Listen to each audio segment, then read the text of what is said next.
Today we're out here with the 2014 Jeep Cherokee to answer two important questions. Can the Cherokee compete head-on with the likes of the Toyota RAV4 and the Honda CR-V? And can it sway traditional Jeep buyers that are still upset that the Cherokee was canceled when the Liberty was introduced? Let's just talk about the elephant in the room right away, and that's the front-end styling in the Cherokee. This is probably the most adventurous thing that Chrysler and Jeep have ever penned. Pretty much everybody else in the compact crossover segment is just a little bit boring, and this is definitely not boring. Thought-provoking, eye-opening, worthy of argument, definitely, but certainly not boring. Up here we have our daytime running lamp module and our turn signal module. That's part of what makes this design very different from everybody else out on the road, because the headlamps are down here. They're not high on the front end of the vehicle. Here we have our fog lamps, and over here we have the radar sensor if your Cherokee is so equipped. The Cherokee still sports the traditional Jeep grille, but it is formatted fairly differently from every other Jeep. It has this really severe kink right here in the middle of the grille. It is kind of an interesting touch. I think that overall it looks much better in person than it does in photos, so be sure and comment in the comment section down below and let me know what you think, especially if you've seen a Cherokee in person. Let me know how that looked. It's obvious when you take a look at the tires and wheels that Jeep still has off-roading in mind for the Cherokee. Even though these are 18-inch wheels, they're shod in 225/60 series rubber, which means that the high-profile tire is better able to protect the rim against on- and off-road dangers. There are two different engine options in every trim level of the Cherokee. Things start out with a 2.4-liter four-cylinder engine. It produces 184 horsepower and 171 pound-feet of torque.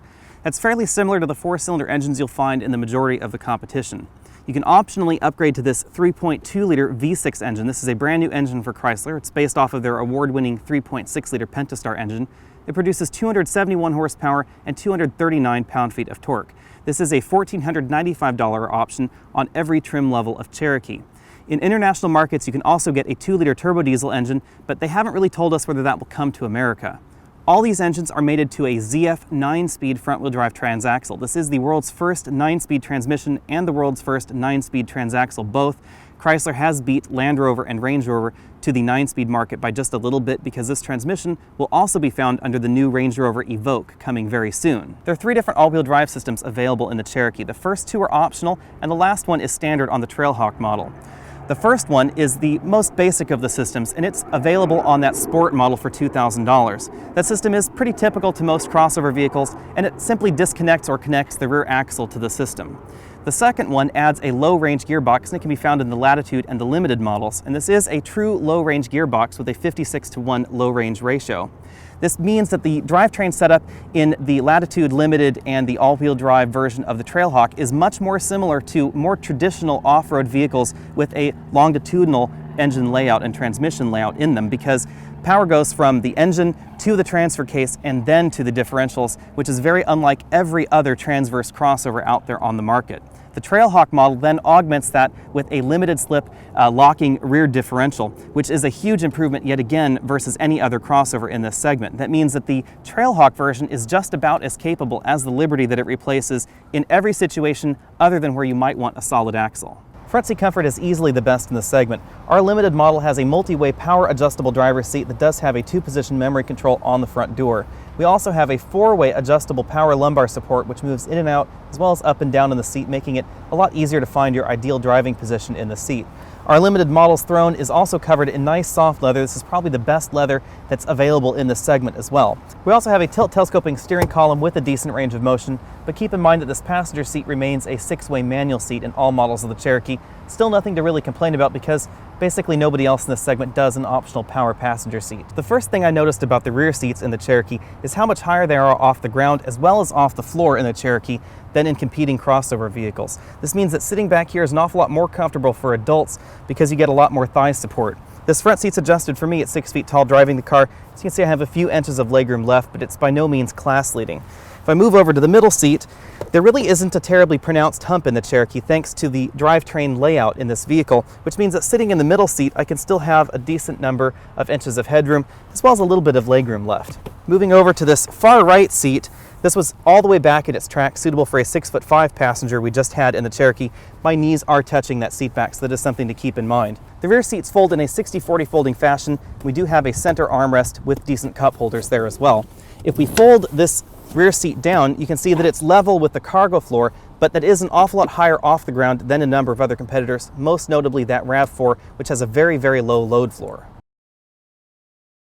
Let's take a look around the interior of the new Cherokee. These are unique seat designs to the Cherokee. They are more heavily bolstered than you might expect in a compact crossover vehicle. I found them very comfortable for my average shape, but if you're a larger person, then your mileage may vary. We have soft touch door appointments as well as soft touch dash parts scooting across the dashboard. Our limited model also has some faux stitching going on up here. We have a small storage cubby above the radio display. This vehicle does use the latest in Uconnect 8.4-inch systems from Chrysler. We'll go over that in a separate video. Down here we have our parking assist system. This will parallel park or perpendicular park the car for you. Regular parking sensors, lane departure warning, no lane departure prevention in the Cherokee, and this is forward collision warning over there. Down below that we have our typical Chrysler and Jeep climate controls as well as radio controls, some redundant buttons. You can also select most of those systems on the screen. This is our terrain select knob for our all-wheel drive system. It is slightly different if you do have the 2-speed transfer case in your Cherokee.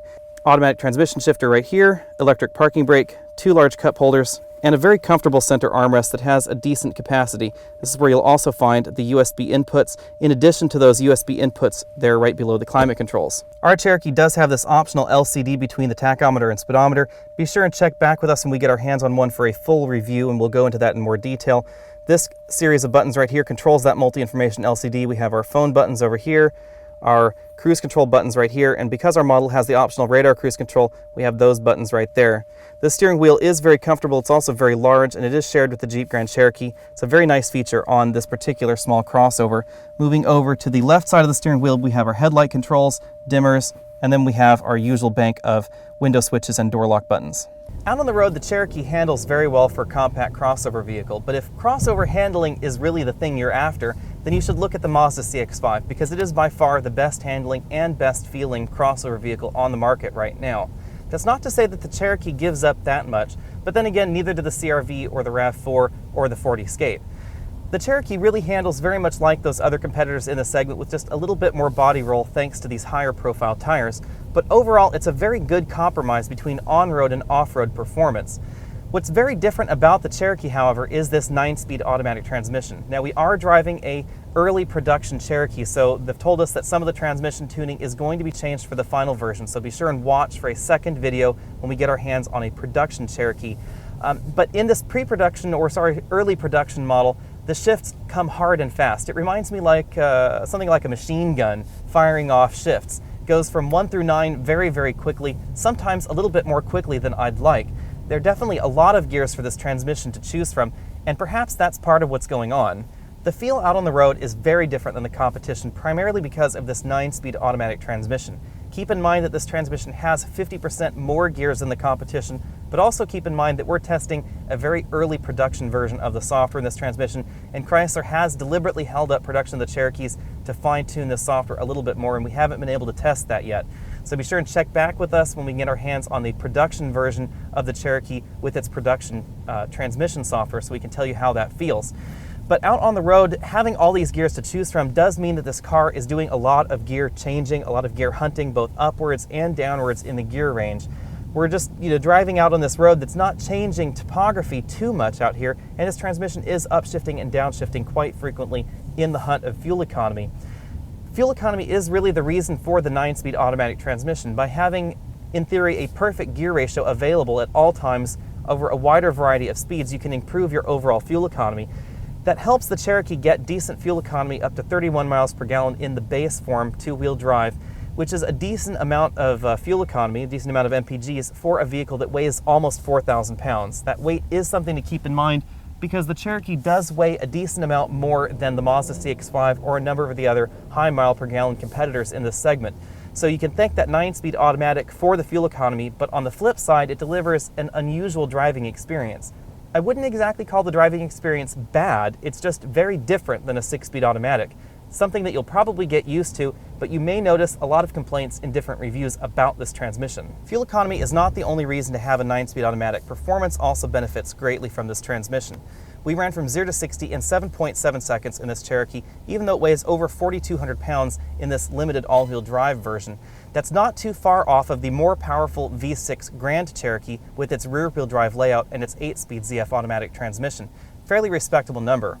Another thing to keep in mind is that the power delivery in this engine and transmission combo is very linear because the engine revs up to a fairly reasonable power band and then just sort of hangs out there as the transmission shifts gears. It means that the power delivery is a decent amount smoother than you'd experience in a 5 or a 6-speed front-wheel drive transaxle. On the flip side, that peculiar behavior comes out again because as soon as you're done accelerating, this transmission is extraordinarily eager to upshift, and it just clicks off the gears right as soon as you've let off the accelerator pedal, which is a very unusual and somewhat peculiar feeling among compact crossover vehicles. None of the other entries in this segment really do that. The 4-cylinder version of the Cherokee is a little bit rougher around the edges than the 6-cylinder model. It's also slower to 60, about 2 seconds slower or so, putting it right in line with the 4-cylinder Honda CR-V as well as the 4-cylinder Toyota RAV4. The 4-cylinder engine and the 9-speed transmission, however, seem to be a slightly better combo with one another than this 3.2-liter V6. Do keep in mind, again, as I said, that Chrysler has not finished tuning the software in this V6, so final impressions may vary. Be sure to check back with us for a different video on that in the coming few months when we can get our hands on a final version. But at this point in time, the 2.4-liter engine and the 9-speed automatic transmission combo don't seem to hunt for gears quite as frequently as this V6. Again, a lot of that may be programming. We haven't had the Cherokee in our regular driving cycle, so it's very difficult to comment on fuel economy. Instead, I would just refer you over to fueleconomy.gov so you can check out the expected fuel economy rankings for the 2014 Cherokee. The Cherokee starts at $22,995 for the Sport model. The Latitude model kicks that up to $24,495, and the Limited is $27,995. The Limited model is the one that we're taking a look at right now. All-wheel drive will add about $2,000 to each of those vehicles if that's something that you want to choose, and getting that V6 is a little bit extra as well. The Trailhawk model starts at $29,495, and it does include that standard 4-wheel drive system. The 2014 Cherokee is the most exciting thing to happen to the compact crossover segment in living memory. This is the first crossover vehicle that truly gives you on-road and off-road performance as you would expect from a traditional vehicle as well as an off-road focused vehicle. It's the only compact crossover to offer you rear axle disconnect, a locking rear axle, and most importantly, a low-range gearbox. That's before we even talk about the new 9-speed automatic transmission. As a result, it's almost impossible to compare the Cherokee directly with anything else in this crossover segment because everything else in the crossover segment is very focused to on-road ability or fuel economy, and this is the first vehicle that somehow has attacked all those fronts. We have all those off-road features, but we still have a 31 mile per gallon rating in the 2-wheel drive model. If you opt for the all-wheel drive model, even with the Trailhawk version, you still get about 25 miles per gallon on the highway, which is a considerable improvement over anything that's dedicated off-road on the market right now. And even in that Trailhawk model, you still get decent on-road performance thanks to the relatively low weight of this chassis, the low curb weight, combined with a low center of gravity is what's important about this vehicle. That's all done because of its unibody frame rather than the box-on-frame designs of previous versions of off-road vehicles. I wouldn't consider this as durable as a Liberty. I wouldn't consider it as durable as the old Cherokee either, but when you compare it to anything else out on the market right now, it's 10 or 15 times more durable and more capable off-road. When you compare it to something like a Toyota RAV4 that just has a locking center coupling, it's probably the most capable crossover vehicle before you consider this Cherokee, and this Cherokee just blows it out of the water in terms of ability. Even if off-roading isn't something that you ever plan to do in your compact crossover vehicle, the Cherokee scores fairly high in this segment. The Mazda CX-5 does get slightly better fuel economy, and it is the handling choice in this segment. I personally think that the new Ford Escape is just a little bit more attractive in a more traditional sort of way, and I do like the feature set that Ford brings to the table. However, I would definitely rank this Cherokee third in this segment in terms of non-off-roading crossover vehicles. So first, probably that CX-5, second, the new Ford Escape, and then third, this Jeep Cherokee, which is an incredible placement when you consider that there's so many other entries in this compact crossover segment. Definitely would buy this before I bought a Honda CR-V or a Toyota RAV4.